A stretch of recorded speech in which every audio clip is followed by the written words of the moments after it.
Né au XIXe siècle, le radicalisme porté alors par de grandes figures telles que Jules Ferry, Jules Grévy ou Léon Gambetta a depuis lors œuvré sans relâche à l'édification de la République française laïque, solidaire, au sein d'une Europe fédérale et sociale. Sous sa forme moderne, le Parti radical de gauche, créé en 1973, riche de son histoire et fort de sa vitalité, mène les combats essentiels pour la République dont il incarne l'avant-garde. Nous avons la certitude, nourrie par plus d'un siècle d'expérience, que la laïcité est la base de toute vie en commun. Elle est plus que jamais nécessaire au respect de la devise républicaine. Hier, nous avons fait voter la loi de séparation des églises et de l'État, avons fait inscrire le principe de laïcité dans le préambule de la Constitution, soutenu la loi réglementant le port des signes religieux à l'école, demandé l'instauration d'une journée nationale de la laïcité. Aujourd'hui, nous sommes plus que jamais mobilisés pour l'extension du principe de laïcité aux structures d'accueil et de l'enfance et pour l'abrogation de la loi Carle qui oblige les communes à financer le fonctionnement des écoles privées. Les nouvelles générations oublient trop souvent que l'Europe nous permet aujourd'hui de vivre en paix sur notre continent. Nous devons impérativement renforcer la construction européenne pour une Europe plus sociale et surtout plus démocratique. Hier, nous avons soutenu l'édification européenne en menant la négociation des accords de Paris et proposé dès 1984 aux Français la mise en place des États-Unis d'Europe. Aujourd'hui, nous nous battons pour franchir une nouvelle étape en tournant le dos à une simple Europe des marchés pour édifier une Europe sociale, démocratique, fédérale, citoyenne, en faisant une puissance civile et politique la première puissance mondiale. L'éducation est au cœur du pacte républicain. C'est elle qui donne à tous le moyen de s'épanouir, de trouver sa place dans la société et d'être reconnu selon ses mérites.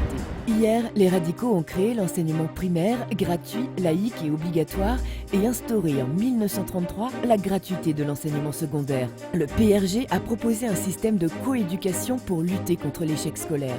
Aujourd'hui, pour relancer l'ascenseur républicain et faire de l'école une chance pour chacun, les radicaux de gauche se battent pour démocratiser l'enseignement supérieur, lutter contre les discriminations sociales, conforter et renforcer l'enseignement technique tout comme les dispositifs innovants pour garantir la réussite scolaire de tous, notamment par l'extension du RSA à tous les moins de 25 ans qui poursuivent des études. La France a plus que jamais besoin de femmes et d'hommes libres et fiers d'agir, des créateurs de valeur ajoutée sur tous les territoires, encouragés, accompagnés par la collectivité. Il ne peut y avoir de juste répartition des richesses sans création de richesses. Hier, nous avons créé le ministère du Travail, instauré le premier système de retraites ouvrières et paysannes, mais aussi accompagné la loi sur les syndicats qui permet à tous les salariés de s'exprimer et d'être entendus. Nous avons également été un soutien actif pour l'établissement des 35 heures. Aujourd'hui, nous proposons d'engager une réforme fiscale créant l'impôt unique pour les citoyens et les entreprises. Nous nous battons pour soutenir les petites et moyennes entreprises sur les territoires reculés qui maintiennent l'emploi et la dignité pour tous. La République doit remettre au centre de ses préoccupations l'humain et valoriser la solidarité, l'humanisme et la tolérance.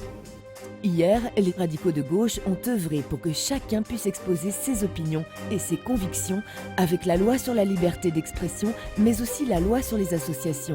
Nous avons accompagné les plus grandes réformes sociétales, comme l'autorisation de la pilule contraceptive ou la reconnaissance des droits des femmes. Nous sommes les défenseurs historiques de la création du RSA, de la loi sur le mariage pour tous ou la loi Allure pour favoriser l'accès au logement des plus démunis. Depuis toujours, nous œuvrons pour une fin de vie humaine et avons soutenu l'instauration du droit à mourir dans la dignité. Aujourd'hui, nous souhaitons remettre au cœur des préoccupations la question humaine en proposant une protection sociale tout au long de la vie, en relançant le dialogue social et en faisant de la solidarité entre les générations un principe constitutionnel. Nous voulons une république du progrès pour un pays moderne. Rejoignez-nous.